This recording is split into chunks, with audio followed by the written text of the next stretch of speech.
I said it gets better or worse depending on how you're looking at it.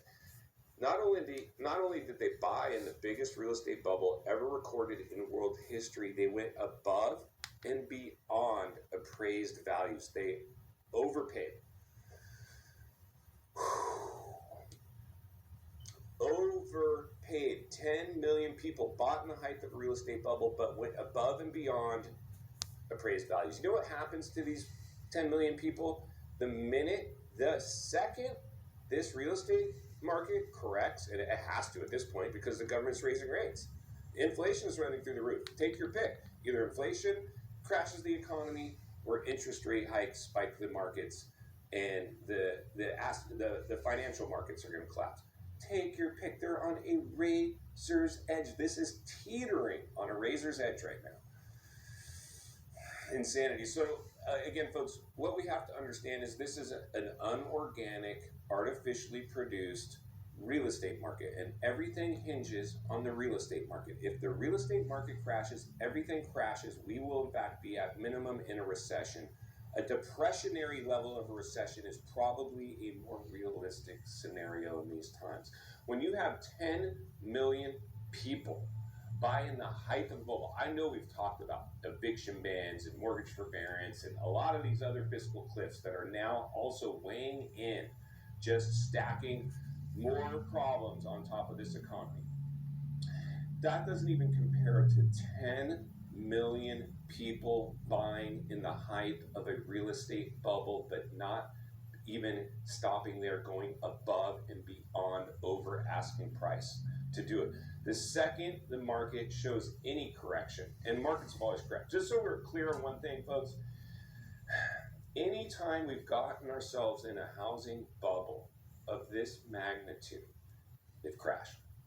So when you produce artificially the biggest housing bubble in history, I think it would be safe to say, as a level-headed realist that's trying to temperature check and heat map the industry for his lovely viewers, that we are probably at pretty high risk in this real estate bubble. Wouldn't you agree? I would think so. Leave me a comment in the comments below if you agree or disagree that this is in fact not the biggest or the biggest bubble in global history.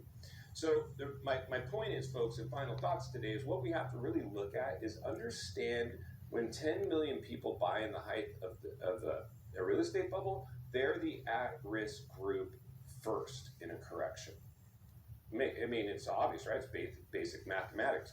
You buy at the top of the market, but then you go above appraised values. The second prices cool down, you're upside down.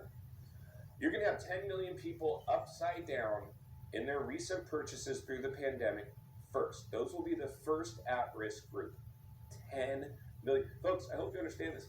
10 million purchases can affect the market. And like I've said before, today's digital diet, modern era that we're living in, contagion. We're so connected. We're too connected. We're too smart for our own good. We're temperature checking so much, it's hard to wrap your head around it. I want to congratulate my viewers that have tuned into this channel because I do my best to provide commentary and narrative of a level-headed realist who's temperature checking and just looking at both sides of this coin. Like I've said before, hope for the best, but expect the worst. The truth is usually somewhere in the middle, folks. This one, we're going to pay the piper. The dust will settle. There will be blowback. We're experiencing it now, the blowback. So again, folks, I just wanted to continue to come report on this alarming new stat and statistic, the elephant in the room that nobody else is reporting on but me right here at this channel. 10 million people bought in the height of a real estate bubble but overpaid to do it. The second the market corrects, they're going to get hit first and have an upside down asset, and they're going to be dragging it along for the ride. And as soon as the economy turns and a lot of jobs start going away, we are going to see it, folks. We are going to see people rushing for the exits in a big way. I have always said this. We'll have a flip-flop from buyer herd mentality to seller herd mentality. I'll go from buried in buyers to buried with sellers. And it's just going to be these price reduction, price stuck on market, mainstream media, they're forced to report on it.